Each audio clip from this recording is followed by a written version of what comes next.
Welcome. SLST এবং প্রাথমিকে যারা আমরা পার্সোনালিটি টেস্টের জন্য যাব, একটি বিষয় থেকে প্রশ্ন জিজ্ঞাসা করা ঘুরিয়ে ফিরিয়ে খুব গুরুত্বপূর্ণ, সেটা হচ্ছে সর্বশিক্ষা অভিযান। এই কি প্রশ্ন হতে পারে তা আসার আগে অনেক রিকোয়েস্ট এসছে এই সর্বশিক্ষা অভিযানটা নিয়ে। সর্বশিক্ষা অভিযান কি সেটা আমরা কয়েক মিনিটে একটু শুরু থেকে শেষ পর্যন্ত একটু জানবো। আমি যখন এসএলএসটি ক্লাস করেছি তখনও বলেছি যে অবজেক্টিভ কোশ্চেন এমসিকিউ এর প্রতি আমরা কম ঝুঁকবো, আমরা আগে থিওরি জানবো, সেই সিস্টেমে এগিয়েছি আমরা। কারণ থিওরিটা যদি আমার জানা থাকে ডিপলি, আমি সেখান থেকে আপনি যে অ্যাঙ্গেল থেকে প্রশ্ন করুন না কেন, আমি হয় সরাসরি উত্তর দিতে পারবো অথবা কোনো ক্লু দিলে অবশ্যই পারবো। সর্বশিক্ষা অভিযান একটা কমন জিনিস, আমরা প্রত্যেকেই, আমরা শিক্ষা বিজ্ঞানের ছাত্রছাত্রীরা শুধু নই, শিক্ষার সাথে সামান্যতম যোগ বা খোঁজ রাখে যারা, সবাই সর্বশিক্ষা অভিযানটা আমরা জানি, চিনি। এর মূল ভিত্তিটা কি, কিভাবে কাজ করেছে, কবে চালু হয়েছে, কি এর মধ্যে রয়েছে, সব আমরা আজকের এই ক্লাসটাতে জানবো। প্রথমেই আসি সর্বশিক্ষা অভিযান, যাকে কি বলা হয়, এসএসএ, তাই তো? আমরা সাধারণত সর্বশিক্ষা অভিযান মানে আমাদের মাথায় দুটো জিনিস ঢুকে যায়, আমি খুব ভালো জানি, দুটো তিনটে জিনিস। এক হচ্ছে সর্বশিক্ষা অভিযান মানে mid day meal, Sarva Shiksha Abhiyan মানে হচ্ছে কি ওই প্যারা টিচার নিয়োগ, মোটামুটি পাস ফেল তুলে দিয়ে সবাই এইট অবধি পাস করে গেছে। এর বেশি হয়তো আমরা দেখে বুঝি বলতে বলে বলাটা অনেকের ক্ষেত্রে টাফ হয়ে যাবে। এর ভিত্তিটা কি জানেন তো? আমাদের একদম কনস্টিটিউশন থেকে যদি আসি, আমাদের সংবিধানের ৪৫ নং ধারা, এটা সবাই আমরা জানি। ৪৫ নং ধারায় কি বলা হয়েছে? সংবিধান কার্যকরী হওয়ার 10 বছরের মধ্যে, সংবিধান যখন কার্যকরী কবে হয়েছিল? 1950 সালে, তার 10 বছর মানে 1960 সালে 26শে জানুয়ারির মধ্যে কি হওয়ার কথা ছিল? দেশের 6 থেকে 14 বছর বয়সী যত শিশু বা বালক বালিকা আছে তাদের অবৈতনিক বাধ্যতামূলক শিক্ষার ব্যবস্থা করতে হবে, সংবিধান কার্যকরী হওয়ার 10 বছরের মধ্যে। তাহলে 1950-এ সংবিধান কার্যকরী হচ্ছে 10 বছর, মানে 1960 সালের মধ্যে এটা হয়ে যাওয়ার কথা ছিল। 6 থেকে 14 কেন? প্রথমেই আসি, তারপরে এইটাই কিন্তু সর্বশিক্ষার ভিত্তি। কেন? কারণ আমাদের দেশে ক্লাস 1-এ ভর্তি হওয়ার বয়স হচ্ছে 6 বছর, আর আমাদের দেশে প্রাথমিক শিক্ষা হচ্ছে 1 থেকে 8 পর্যন্ত। তাহলে একটি ছেলে 1-এ যদি 6 বছরে ভর্তি হয়, আরো 8 ক্লাস পড়লে তার বয়স দাঁড়াবে কত? 6-এর সাথে 8 যোগ করলে 14 বছর। 6 থেকে 14 মানেই 1 থেকে 8 পর্যন্ত, প্রথম শ্রেণী থেকে অষ্টম শ্রেণী। 8 পর্যন্ত হচ্ছে আমাদের প্রাথমিক শিক্ষা। এই পর্যন্ত, এর জন্য যে 8 পাস সার্টিফিকেট একটা ভ্যালু দেওয়া হয়। প্রাথমিক শিক্ষা শেষ হলো। প্রাথমিকের আমরা স্ট্রাকচার পড়েছি আগে, প্রাথমিকের দুটো স্ট্রাকচার, নিম্ন প্রাথমিক, উচ্চ প্রাথমিক। বর্তমানে 2020 এনইপিতে যদি চেঞ্জ হয়েছে সেটা আমি নেক্সট ক্লাসে বলবো। 4 বা 5 অব্দি নিম্ন প্রাথমিক, 8 পর্যন্ত, 5 বা 6 থেকে 8 পর্যন্ত হচ্ছে উচ্চ প্রাথমিক শিক্ষা। এইটুকুর শিক্ষার কথা আমাদের সংবিধানে বলা আছে, বেসটা না জানলে কিন্তু হবে না। তাহলে আমাদের সংবিধানের 45 নং ধারায় বলা হয়েছে সংবিধান কার্যকরী হওয়ার 10 বছরের মধ্যে দেশের 6 থেকে 14 বছর সমস্ত শিশুকে অষ্টম শ্রেণী পর্যন্ত শিক্ষা অবৈতনিক এবং বাধ্যতামূলক। দুটো ওয়ার্ড কিন্তু খুব ইম্পর্টেন্ট, ফ্রি অ্যান্ড কম্পালসরি, মানে কোনো বেতন নেওয়া যাবে না, এবং কম্পালসরি মানে বাধ্যতামূলক। বাধ্যতামূলক মানে আমার সন্তানকে আমি শিক্ষা দিতে বাধ্য থাকবো সেটা নয়, কিন্তু আমরা অনেক সময় ভুল ব্যাখ্যা বুঝি। রাষ্ট্র ব্যবস্থা, সরকার, সিস্টেম বাধ্য থাকবে এই বছর বয়সী সকল ছেলের শিক্ষার ব্যবস্থা করা। কিন্তু এখানে একটা ইন্টারেস্টিং পয়েন্ট আসলো 1993-তে। এর আগে যদিও অনেক কর্মসূচি নেওয়া হয়েছে, সেইগুলো আমরা অত না জানলেও চলবে। 1993 সালে উন্নি কৃষ্ণান বলে একজন অন্ধ্রপ্রদেশ সরকারের বিরুদ্ধে একটি মামলা করেন সুপ্রিম কোর্টে। যদিও এটা বেসরকারি স্কুলের সে ক্যাপিটেশন ফি-গুলো আছে সেগুলো নিয়েছিল, সে ডিটেলসে আমি যাব না। 1993 সালে উন্নি কৃষ্ণান অন্ধ্রপ্রদেশ স্টেটের বিরুদ্ধে একটি মামলা হয় সুপ্রিম কোর্টে। সেই মামলার প্রেক্ষিতে সুপ্রিম কোর্ট রায় দেয় যে দেশে, আমাদের দেশে যে সংবিধানের এই যে ধারাটা রয়েছে 45 নং ধারা, যে 6 থেকে 14 বছর বয়সী সকল শিশুকে কি করতে হবে? অবৈতনিক বাধ্যতামূলক, 1 থেকে 8 পর্যন্ত। এইটা কেন আমাদের মৌলিক? এইখানে একটা পিটিশনের মধ্যে ছিল যে শিক্ষা বাধ্যতামূলক থাকবে, এটা একটা ধারায় রয়েছে নির্দেশে, কিন্তু এটা মৌলিক অধিকার হিসেবে আমাদের সংবিধানে কিন্তু ছিল না। তখন এই সুপ্রিম কোর্ট 1993 এর রায়ে উন্নি কৃষ্ণন মামলার প্রেক্ষিতে রায় দেয় যে এই যে 6 থেকে 14 বছর বয়সী সকল শিশুকে শিক্ষার, এটাকে একটা মৌলিক অধিকার হিসেবে দেখা হোক, সরকারকে কিন্তু নির্দেশ দেয়। এর আগে সরকার বিভিন্ন রকম কর্মসূচি নিলেও ভারতবর্ষের শিক্ষা কিন্তু মৌলিক অধিকারের মধ্যে ছিল না। এটা কিন্তু সুপ্রিম কোর্টের নির্দেশ এখনো সেই। এবার বলবেন আপনারা স্যার 21-এর এ ধারায় আমরা শুনেছি, হ্যাঁ 21-এর এ ধারাটা এর প্রেক্ষিতেই পরবর্তীকালে যুক্ত হয়। 1997 সালের থেকে সরকার এই মামলার প্রেক্ষিতে ধীরে ধীরে বিভিন্ন কর্মসূচি নেওয়ার চেষ্টা করে, বিভিন্ন পদক্ষেপ গ্রহণ করে প্রাথমিক শিক্ষার উন্নতির জন্য, কিন্তু সেগুলো সবই ছিল বিচ্ছিন্নভাবে। আমাদের এত বড় দেশে সমস্ত শিশুকে শিক্ষায় আঙিনায় নিয়ে আসা, তাদের অষ্টম শ্রেণীর মান সম্পূর্ণ করার জন্য বিরাট কর্মসূচি দরকার। এইভাবে ধীরে ধীরে 1999 সালে একটা কর্মসূচি নেওয়া হলো এবং এর প্রেক্ষিতেই কিন্তু, এই মামলার প্রেক্ষিতেই কিন্তু আমাদের সংবিধানের 86তম সংশোধন হয়ে পরবর্তীকালে কি হয়, শিক্ষা মৌলিক অধিকার আমরা পড়েছি 21-এর এ ধারায় যুক্ত হয়। শিক্ষা হচ্ছে আমাদের একটি মৌলিক অধিকার, এখন ফান্ডামেন্টাল রাইটের মধ্যে পড়ছে কিন্তু শিক্ষার অধিকার। এবারে এখন আপনাদের মধ্যে অনেকের প্রশ্ন আছে, স্যার আপনি এত সময় বকে গেলেন, কই সর্বশিক্ষা অভিযান কোথায় গেল? হ্যাঁ, সর্বশিক্ষা অভিযানের ভিত্তি কিন্তু হয়ে গেছে, এবার উপরের দেয়ালটা আমরা দেখতে পারবো, ভিত না হলে দেয়াল চলবে না। এবার যেটা হলো 1999-2000 যে সময় আমাদের প্রধানমন্ত্রী ছিলেন অটল বিহারী বাজপেয়ী। এবার পলিটিক্যালি কিন্তু এগুলো বিষয় নয়, যারা যখন যেমন জাতীয় শিক্ষান্ত 1986 পড়তে, যে আমরা রাজীব গান্ধীর কথা বলেছি, বলতে হবে সেই পরিস্থিতির সাথে। তৎকালীন প্রধানমন্ত্রী তিনি ছিলেন আমাদের প্রধানমন্ত্রী, তার একটা তত্ত্বাবধানে কিন্তু বিশেষভাবে গুরুত্ব হলো কি, আমাদের 1999-2000 সালে একটা সিদ্ধান্ত, আর্থিক বছরগুলো তো এইভাবে হয়, মানে ডাইরেক্ট একটা সাল হিসেবে হয় না, যেমন সেশনগুলো আর্থিক বছরের যে হিসেব, সেই হিসাবে 1999-2000 সাল নাগাদ কিন্তু একটা ডিসিশনে আসা হলো যে এভাবে আর হবে না, এভাবে আর হবে না, বিচ্ছিন্নভাবে আমাদের কিন্তু ওই শিক্ষা নিয়ে, প্রারম্ভিক শিক্ষা নিয়ে আলোচনা করলে আমাদের আর চলবে না। ঠিক আছে, তখন একটা সিদ্ধান্ত নিল যে এই 6 থেকে 14 বছর বয়সী যত শিশু আছে এদেরকে আগামী 10 বছরের মধ্যে আমরা কি করব, প্রাথমিক শিক্ষা শেষ করব। 10 বছরের মধ্যে মানে প্রত্যেকের 8 পর্যন্ত শিক্ষা শেষ হয়ে যাবে। এই প্রথম কিন্তু একটা সময় ভিত্তিক, দেখুন এতদিন ধরে যা কর্মসূচি নেওয়া হয়েছে টাইম বাউন্ডিং ছিল না। সর্বশিক্ষা অভিযান আমি আসবো, সর্বশিক্ষা অভিযান কেন আমাদের দেশের জন্য এতটা ইম্পর্টেন্ট, তখন মোটামুটি একটা নীতি সিদ্ধান্ত নেওয়া হলো যে 6 থেকে 14 বছর বয়সী যা আছে তাদের আগামী 10 বছরের মধ্যে আমরা অষ্টম শ্রেণীর মানের শিক্ষা সমাপ্ত করব। এই টার্গেট নিয়ে শুরু হলো কিন্তু সর্বশিক্ষা অভিযানের কর্মসূচি। এই কর্মসূচিটা সর্বশিক্ষা অভিযান কর্মসূচি 2000-2001, ঠিক আছে, এই 2001 এই সালে কিন্তু এটা কি হয়, ঘোষিত হলো, মানে যে আমরা একটা নতুন কর্মসূচি নিয়ে আসছি, তার নাম হচ্ছে সর্বশিক্ষা অভিযান। এবং 2001-2002 বা জেনারেলি 2002 সাল থেকে কিন্তু এটা কি হয়, কার্যকরী হয়, সর্বশিক্ষা অভিযান কার্যকরী হয়। এবার সর্বশিক্ষা অভিযান কি যদি সংক্ষেপে বলতে বলে, সর্বশিক্ষা অভিযান হচ্ছে একটি সময় ভিত্তিক কর্মসূচি। এর ডিটেলসে আর আসবো। সময় ভিত্তিক, কেন সময় ভিত্তিক, এই যে আগে বললাম 10 বছরের মধ্যে আমি লক্ষ্যমাত্রা রেখেছি, তাহলে একটা সময় ভিত্তিক। আমরা এই যে বিভিন্ন কোর্সে ভর্তি একটা টাইম থাকে, 3 বছরের কোর্স গ্র্যাজুয়েশনে, তাই তো, বিএডে গেছি 2 বছরের কোর্স, এমএড করেছি 2 বছরের কোর্স, এই যে এইগুলো একটা টাইম বাউন্ডিং থাকতো। ঠিক এবার এটাকে একটা কোর্সের মতন, যে আমার 6 থেকে 14 বছর বয়সী, সে 1950 সাল থেকে, আমরা 47 সাল থেকে শুরু করেছি, 50-53 বছরে কিছু করতে পারলাম না, সেটা করলে হবে না। আজীবনকাল 10 বছর টাইম বেঁধে দিলাম, এর মধ্যে আমরা লক্ষ্যে পৌঁছবো। এই তাহলে সর্বশিক্ষা অভিযানের একটি নির্দিষ্ট সময় ভিত্তিক কর্মসূচি।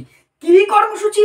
দেশের সমস্ত 6 থেকে 14 বছর বয়সী সকল শিশুকে অবৈতনিক বাধ্যতামূলক প্রাথমিক শিক্ষা সমাপ্ত করা। দেশের সকল 6 থেকে 14 বছর বয়সী শিশুকে বা শিক্ষার্থীকে প্রাথমিক শিক্ষা সমাপ্ত করার একটি সময় ভিত্তিক কর্মসূচি হচ্ছে সর্বশিক্ষা অভিযান। তাহলে সর্বশিক্ষা অভিযান কি, এইভাবে কিন্তু উত্তরটা আমরা দিতে পারবো। তাহলে কার্যকরী হলো সর্বশিক্ষা অভিযানের, যদি বলে সংক্ষেপে লক্ষ্য কি, এখানে আপনার লক্ষ্য আর উদ্দেশ্য কিন্তু আলাদা আলাদা আসবে। প্রথমে আসছি লক্ষ্য। সর্বশিক্ষা অভিযানের লক্ষ্য হচ্ছে, এক কথায় যে আমার কিন্তু অলরেডি বলা হয়ে গেছে, সর্বশিক্ষা অভিযানের লক্ষ্য 2010 সালের মধ্যে, 10 বছরের মধ্যে মোটামুটি 2001 সিদ্ধান্ত নেওয়া হয়েছে, 2010 সালের মধ্যে দেশের সকল শিশুকে অষ্টম শ্রেণীর মানের শিক্ষা সমাপ্ত করা। অর্থাৎ কাদের বয়সটা কিন্তু সেই ঘুরে ফিরে 8 মানে 14, 6 থেকে 14 বছর বেশি সকলের 2010 সালের মধ্যে শিক্ষার লক্ষ্যে, কাঙ্ক্ষিত লক্ষ্যে পৌঁছানোর লক্ষ্য। এই লক্ষ্য পূরণের জন্য ছোট ছোট কতগুলো উদ্দেশ্য স্থির করা হলো। কি? তাহলে সর্বশিক্ষা অভিযানের যদি আমরা এবার উদ্দেশ্যগুলি দেখি, প্রধান উদ্দেশ্যগুলো যদি আমরা দেখি, প্রধান উদ্দেশ্য কি বলা হলো? সর্বশিক্ষা অভিযানের প্রধান 1 নম্বর উদ্দেশ্য হচ্ছে 2003 সালের মধ্যে সকলকে বিদ্যালয়ে ভর্তি করা। অর্থাৎ কাদের ভর্তি করা 2003 সালের মধ্যে? যাদের বয়স সেই ঘুরে ফিরে কিন্তু 6 হোক, 7 হোক, 8 হোক, 9 হোক, 10 হোক, তাকেও শ্রেণীতে ভর্তি, ক্লাসে ভর্তি করে নিতে হবে। 14 বছরের কম যারাই আছে প্রাইমারি শিক্ষা শেষ করেনি তাদেরকে 2000, মানে কতটা তুরন্ত কাজ হচ্ছে, 2003 সালের মধ্যে সকলকে বিদ্যালয়ে ভর্তি করে নেওয়া। শুধু তাই নয়, 3-এ যদি কেউ 1-এ ভর্তি হয় 2006 আসলে তার কি হওয়ার কথা? 4র্থ শ্রেণী। 2006 সালের মধ্যে 4 পর্যন্ত শিক্ষা সমাপ্তি করা, একদম সময় বেঁধে দেওয়া হয়েছে। 2006 সালের মধ্যে সকলকে 4র্থ শ্রেণীর মানের শিক্ষা সমাপ্ত করে। মানের বিষয়টা আমি পরে আসছি। 3 নম্বর উদ্দেশ্য বলা হলো 2010 সালের মধ্যে সকলকে 8ম শ্রেণীর মানের শিক্ষা সমাপ্ত করা। আগেই বলা হয়েছিল টার্গেট 2010 সালের মধ্যে 8 পর্যন্ত শিক্ষা শেষ করা, এইটাকে টার্গেটটাকে সেট আপ করা। নেক্সট যেটা লক্ষ্য বলা হলো সকলকে বিদ্যালয়ে ধরে রাখা। আমরা ড্রপ আউটের কথা তো পড়েছি অনেকবার, যে আমাদের দেশের প্রাথমিক শিক্ষার সবচেয়ে বড় দুটি অসুবিধা হচ্ছে অপচয়, অনুন্নয়ন। পরের ক্লাসে আমি বলবো একটা ক্লাসে এটা অপচয়, অনুন্নয়ন ডিটেলসে।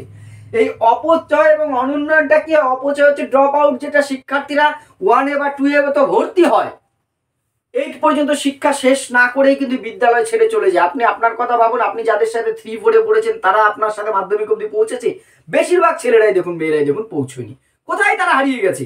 হারিয়ে গেছে মানে তারা বেঁচে আছে, জীবনে সুখে আছে, শান্তিতে আছে, সেটা বলছি না, কিন্তু শিক্ষা থেকে কোথায় হারিয়ে গেছে সেটা যাতে না হয়। আমি 2003-এর মধ্যে ভর্তি করলাম, তারপরে সে 2010-এর আগেই স্কুল ছেড়ে আবার পালিয়ে চলে গেল, এটা যাতে না হয় যে কোনোভাবে তাকে কি করা? বিদ্যালয়ে ধরে রাখা। আরেকটা উদ্দেশ্য বলা হলো শিক্ষার মধ্যে দিয়ে শ্রেণী বা অর্থনৈতিক যাই আছে এই বৈষম্য দূর করা। সামাজিক এবং অর্থনৈতিক যে বৈষম্য রয়েছে আমাদের সমাজে, শিক্ষাই হচ্ছে বৈষম্য দূর করার অন্যতম হাতিয়ার। সমাজের এই বৈষম্য দূর করা হবে অন্যতম একটি উদ্দেশ্য সর্বশিক্ষা অভিযানের। এছাড়া আরো আছে শিক্ষার গুণগত মান বৃদ্ধি। বলা যায়, বলছে শিক্ষা শুধু তোমার যে কোয়ান্টিটি হবে না, কোয়ালিটিও ডেভেলপ করতে হবে, গুণগত মান বৃদ্ধি করা। তাহলে সর্বশিক্ষা অভিযানের উদ্দেশ্য কি? লক্ষ্য যদি বলে, আমি 2010 সালের মধ্যে সকল শিশুকে 6 থেকে 14 বছর বয়সী সকলকে বিদ্যালয় শিক্ষা সমাপ্ত করা, প্রাথমিক শিক্ষা বা প্রারম্ভিক শিক্ষা বলা হয়েছে। তাহলে উদ্দেশ্যগুলো কি? প্রথম হচ্ছে 2003 সালের মধ্যে সকলকে বিদ্যালয়ে ভর্তি করা, 2006 সালের মধ্যে সকলের 4র্থ শ্রেণীর শিক্ষা সমাপ্ত করা, 2010 সালের মধ্যে সকলের 8ম শ্রেণীর শিক্ষা সমাপ্ত করা, বিদ্যালয়ে ধরে রাখা, বিদ্যালয় থেকে বৈষম্য শিক্ষার মধ্যে দিয়ে সামাজিক এবং অর্থনৈতিক বৈষম্য দূর করা, শিক্ষার গুণগত মান বৃদ্ধি করা। এই 4টে তো 3টে তো এমনি হয়ে যায়, 3-এর মধ্যে ভর্তি, তাহলে 6-এর মধ্যে 4র্থ, 10-এর মধ্যে 8 অবধি, এটা হিসেবে এমনি মিলে যাবে, নর্মালি বিষয়। এবারে এই সর্বশিক্ষা অভিযানের কাঠামোটা কি ছিল, কিভাবে কাজ করলো সর্বশিক্ষা অভিযান? এই যে এত বড় দেশে এত সময় ভিত্তিক যে কাজটা হলো, সেটা কতটা দ্রুত হলে একটা কাঠামো ছিল বা আছে, সেই কাঠামোটা কিন্তু একটা দুরন্ত। আমরা নাম অনেকেই শুনেছি যারা শিক্ষার সাথে কম বেশি আমরা জড়িত, অনেকে হয়তো আবার শুনিওনি। কেন্দ্রীয় স্তর থেকে একদম গ্রাম স্তর অবধি একটা চেনের মধ্যে গেঁথে দেওয়া হয়েছিল।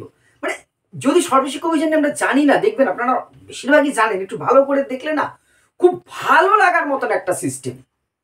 কারণ ভারতবর্ষের মতন দেশে এর চেয়ে ভালো কর্মসূচি, সময় উপযোগী কর্মসূচি আর ছিল না। সত্যি চেঞ্জ যদি কিছু হয়ে থাকে এর মাধ্যমে কিন্তু হয়েছে। এ নিয়ে অনেক বিতর্ক আছে, সেটাও আমরা জানবো। এবারে প্রথম দেখুন, একদম কেন্দ্রীয় সরকারে প্রধানমন্ত্রী থেকে শুরু করে কেন্দ্রীয় শিক্ষামন্ত্রী বা মানব সম্পদ উন্নয়ন মন্ত্রী যিনি ছিলেন তাকে সভাপতিত্বে রেখে কেন্দ্রীয় স্তরে প্রত্যেকটা কেন্দ্রীয় স্তরে সর্বভারতীয় ক্ষেত্রে কি হলো, একটা কমিটি থাকলো, তারা মনিটরিং করবে। শিক্ষা দপ্তরের সচিব টচিব তারাই তো মেনলি থাকবে, কেন্দ্রীয় স্তরে গেল। এবার আসুন তারপরে যেটা আসছে, এরপরে যেটা আসছে রাজ্য স্তরে, একদম চেন ওয়াইজ নামছে।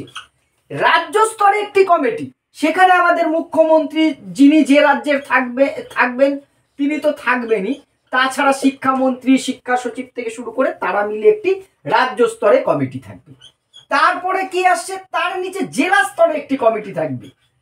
জেলা স্তরে আপনারা দেখেছেন যে ডিপিও জেলায় একটা করে আলাদা ভবন তৈরি হয়ে গেল, সেইখানে শুধু সর্বশিক্ষা অভিযানটাকে দেখাশোনা করার জন্য জেলা স্তরে একটি কমিটি হলো। তারপরে কি, তার নিচে রয়েছে পঞ্চায়েত সমিতি বা ব্লক স্তরে, ঠিক আছে, এই পঞ্চায়েত সমিতি বা ব্লক স্তরে কিন্তু একটি আবার কমিটি রয়েছে, জেলা স্তরের সাথে কোঅর্ডিনেশন করে তারা দেখাশোনা করছে। এর নিচে আবার আসছে পঞ্চায়েত স্তরে আপনার চক্র সম্পদ কেন্দ্র, পর আসছে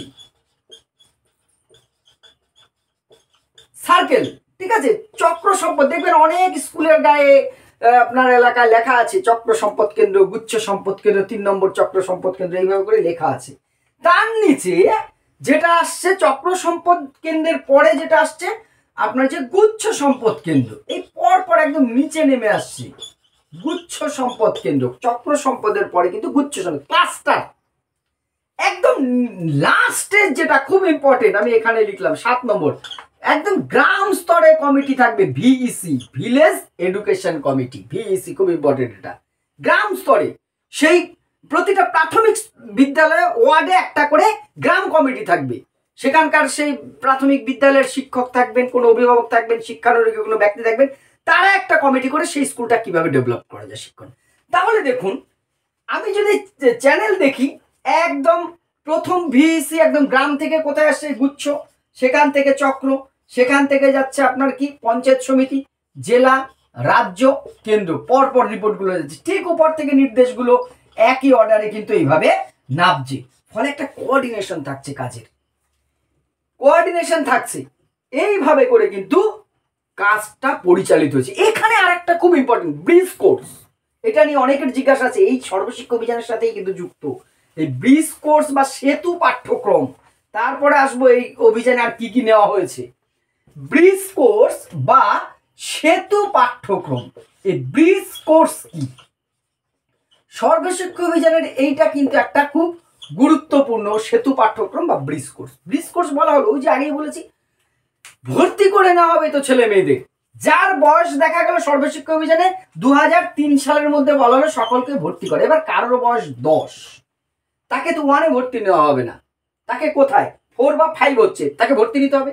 এবার একটি ছেলে 10 বছর বয়স, সে কখনো স্কুলে যায়নি, তাকে এবার 4-এ ভর্তি নিতে হবে, তাহলে তার তো সমস্যা, সে তো 4-এ কিছুই জানে না, সে তো চেনে না, তাকে তো এখানে যে বা 5-এ যদি তাকে নেওয়া হয়, নিয়েই বলা হয় ব্যাকরণ পড়তে, তার তো সমস্যা। বলেছে তাকে ওই অল্প সময়ের মধ্যে একটা ব্রিজ, সে 0-তে আছে কিন্তু তার থাকা উচিত ক্লাস 5-এ, তার মধ্যে একটা ব্রিজ তৈরি করে এমন একটা পাঠ্যক্রম থাকবে যা তাকে এই 5-এর উপযোগী করে তুলবে। সেতু এমন একটা পাঠ্যক্রম অল্প সময়ের মধ্যে 6 মাস 1 বছরের মধ্যে তাকে 5-এর উপযোগী করতে হবে। মানে অত কিছু না, তাকে মোটামুটি কিছু যোগ বিয়োগ গুণ বা হাতের লেখা এগুলো শিখিয়ে টিকে মোটামুটি ভাবে 5-এর উপযোগী করে তাকে পরের বছর ডাইরেক্ট 5-এ ভর্তি করে দেওয়া হবে। অর্থাৎ বয়স অনুযায়ী শ্রেণীতে ভর্তি হতে পারবে সে, তাহলে তার উপযোগিতা করতে হবে সেইটা। তাহলে তার এই 0 শিক্ষার থেকে তার 5 হোক 4 হোক 8 হোক যেখানে হোক ভর্তি করতে গেলে তার উপযোগী করতে হবে, তার সেতু বানতে হবে। এই সেতুটাই হবে একটা কোর্সের মধ্যে দিয়ে একটা নতুন পাঠ্যক্রম তাদের জন্য স্পেশাল থাকবে, তাদের স্পেশাল কিছু শিখিয়ে তড়িঘড়ি সেই শ্রেণীর উপযোগী করে তোলা, এইটাকে বলা হচ্ছে ব্রিজ কোর্স বা সেতু পাঠ্যক্রম। এই সেতু পাঠ্যক্রমটা কিন্তু আমরা জেনে রাখবো, বিশেষ করে প্রাথমিকে যারা আছেন বা ইন্টারভিউ আপনাদের বলতে পারছে ব্রিজ কোর্স কি বলুন তো, যে কোন ইন্টারভিউর আমাদের কি প্রশ্ন করবে আমরা কেউ জানি না, এই ব্রিজ কোর্স। এবারে সর্বশিক্ষা অভিযানে গৃহীত কিছু গুরুত্বপূর্ণ কর্মসূচি বলুন, জানেন আপনারা নিশ্চয়ই কি কি করা হয়।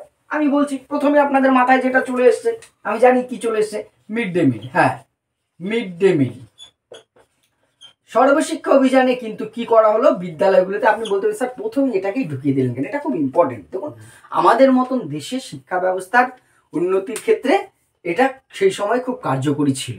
যদিও আমি আরেকটি চ্যানেলে শিক্ষা টিক্ষা নিয়ে অনেক কিছু বলি, সামাজিক বিষয় অনেকে দেখেন, আমি দেখি এখানকার শিক্ষার্থীরাও, সেখানে আমি যদিও এই সিস্টেমগুলোর অনেক ক্রিটিসাইজ করি, বিরোধিতা করি, তার কারণ আছে, কিন্তু এখানে আমরা সাপোর্টই করবো। মিড ডে মিলটা কি মধ্যাহ্নকালীন আহার। দেখা গেল যে ভারতবর্ষের মতন পিছিয়ে পড়া দেশে, যেখানে বহু সংখ্যক লোক এখনো দুবেলা ঠিক মতন, আমি কিন্তু এই কথাটা এখনো বলছি, মানে 2000 সালে দাঁড়িয়ে বলছি, কিন্তু 26 বছর 25 বছর পিছিয়ে চলুন, খাবার জুটছে না, তাদের ছেলে মেয়েদের কাছে শিক্ষাটা শুধু বিদ্যালয়ে ভর্তি করলে হবে না, পেটে ভাত না থাকলে কিছু হয় না। তাদের ধরে রাখার জন্য সর্বশিক্ষা অভিযানে কি করা হলো, মিড ডে মিলটাকে কার্যকরী করা হলো। তারপরে আপনার যে ওই যে বয়স অনুযায়ী শ্রেণী নিয়ে, তারপরে সবচেয়ে ব্যাপার বিদ্যালয় স্থাপন। দেশে বহু বিদ্যালয়, প্রায় আমাদের রাজ্যেই কয়েক হাজার বিদ্যালয় কিন্তু এই সর্বশিক্ষার টাকায় সর্বশিক্ষা অভিযানের জন্য কি করা হয়েছে, নতুন বিদ্যালয় স্থাপন করা হয়েছে। শুধু স্থাপন নয়, পুনর্গঠন। পুনর্গঠন মানে যে স্কুলগুলো ছিল সেগুলোর মধ্যে নতুন বিল্ডিং তৈরি করে। এইবার আপনাকে বলি, প্রত্যেকটা স্কুল, এন কোনো গভর্নমেন্ট স্পন্সর গভর্নমেন্ট বা গভর্নমেন্টের স্কুল নেই যারা সর্বশিক্ষা অভিযানের টাকা পায়নি। কি করে বুঝবেন সর্বশিক্ষা অভিযানের টাকায় কোনো জায়গায় বিল্ডিং তৈরি হয়েছে কিনা? আজকে বলে দিচ্ছি, এখনই পাড়ার স্কুলটার কথা মাথায় ঢোকান, কালকে সকালে দেখবেন যে স্কুলগুলোতেই দেখবেন, দেখেছেন একটা করে সিঁড়ি আছে ঢালু করা, আবার এই লোহার পাইপ লাগানো। খেয়াল করুন ভালো করে, আপনার পাড়ার স্কুলগুলোতেও আছে, প্রত্যেকটা প্রাইমারি বা হাই স্কুলগুলোতেও আছে। মানে একটা সিঁড়ি আছে যেটা এরকম সাইড দিয়ে, মানে ধাপ নেই, ডাইরেক্ট এরকম ঢালু করা, এই দিক দিয়ে ধাপ ধাপ করা আছে, মানে সেই গাড়ি টাড়ি উঠে যেতে পারবে। প্রত্যেকটা স্কুলে কমন এই সিঁড়িটা। কেন? এই বিল্ডিং গ্র্যান্ড এসে, অর্থাৎ যারা দৈহিক বা শারীরিক দিক থেকে ব্যতিক্রমী, যাদের প্রতিবন্ধী বলা হতো আগে, ব্যতিক্রমী, তারা প্রয়োজন হুইল চেয়ার নিয়ে সরাসরি স্কুলে ঢুকে পড়তে পারবে ক্লাসে। তাদের সুযোগ রাখার জন্য কিন্তু প্রতিটা স্কুলে এটা, ওই গ্র্যান্ডে টাকা পেলে আপনাকে এই সিস্টেম রাখতেই হবে। দেখবেন সবাই দেখেছেন, কাল থেকে আরো নজর পড়বে এই কথাটা মাথায় রাখলে। প্রতিটা স্কুলে দেখবেন এই ধরনের সিঁড়ি আছে বিল্ডিং এ, অর্থাৎ সরাসরি কোনো একজন শিক্ষার্থী যদি আসে, তার দৈহিক প্রতিবন্ধকতা আছে, সে হেঁটে যেতে পারছে না, হুইল চেয়ার নিয়ে একদম ক্লাসরুম, এবং তার জন্য উপরের ক্লাসরুমটাকে নিচে নামিয়ে আনতে হবে। এই সিস্টেমটা অর্থাৎ পুনর্গঠনের ব্যবস্থা। শুধু তাই নয়, আর একটা জিনিস, প্যারা টিচার। এই প্যারা টিচার নিয়োগটা কোথা থেকে আসলে? সর্বশিক্ষা অভিযানের আন্ডারেই 2003-4 সালে প্রথম নিয়োগ হলো। আর আমাদের নদিয়া জেলাতে আরো 2-1টি জেলাতে তারপরে আর একটা ধাপে নিয়োগ হয়েছিল 2006-7। সে সময় আমি সদ্য একদম অনার্স পাস করে এসে কয়েকদিন আমিও করেছি। আমি যে স্কুলে পড়াশোনা করতাম সেখানে পার্শ্ব শিক্ষক করেছি, তারপরে এসএসসি হয়ে গেল সৌভাগ্যবশত। এই প্যারা টিচার নিয়োগ কেন? যে বহু শিক্ষকের ঘাটতি রয়েছে, হঠাৎ করে এত স্থায়ী শিক্ষক নিয়োগ করা সম্ভব না, আর্থিক ও বিভিন্ন করে। তখন এই সর্বশিক্ষা এসএস এর যে অ্যালটমেন্ট ছিল, সেখান থেকে কিন্তু পার্শ্ব শিক্ষকদের বেতন হতো, এসএস এর অ্যালটমেন্ট থেকে। এই সর্বশিক্ষা অভিযানের আন্ডারে কিন্তু কি করা হলো, প্যারা টিচার নিয়োগ, বিদ্যালয়ের পুনর্গঠন, এই সমস্ত কর্মসূচি কিন্তু নেওয়া হলো সর্বশিক্ষা অভিযানের আন্ডারে।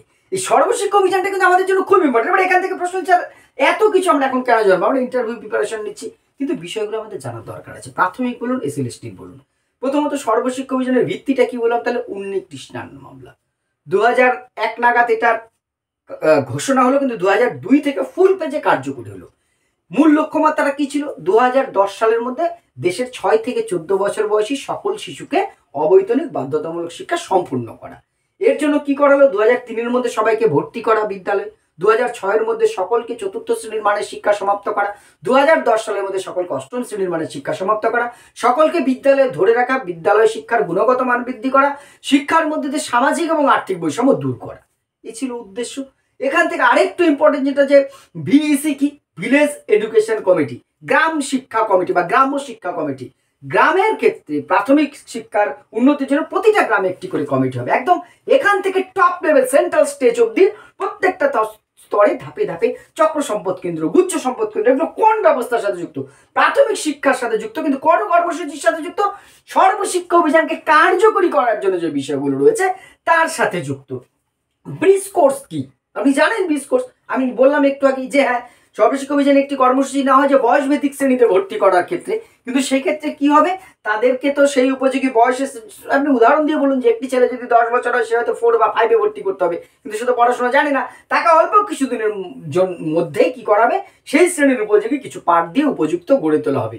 এই যে তাকে ওই শ্রেণীর উপযোগী সেতু বন্ধন করে দেওয়ার একটি কোর্স, তাকেই বলা হয়েছে ব্রিজ কোর্স। এই ব্রিজ কোর্সের কথাটা কিন্তু বলতে পারে মিড ডে মিল কোন ব্যবস্থার সাথে যুক্ত, প্যারা টিচার কোথার সাথে যুক্ত, এই বিষয়গুলো কিন্তু বহু প্রশ্ন করার জায়গা আছে। খুব সহজ একটি বিষয়, ইফেক্টিভ একটি বিষয়, কার্যকরী একটি বিষয়, সহজভাবে নিন এবং উত্তরগুলো স্মার্টলি বলবার চেষ্টা করুন।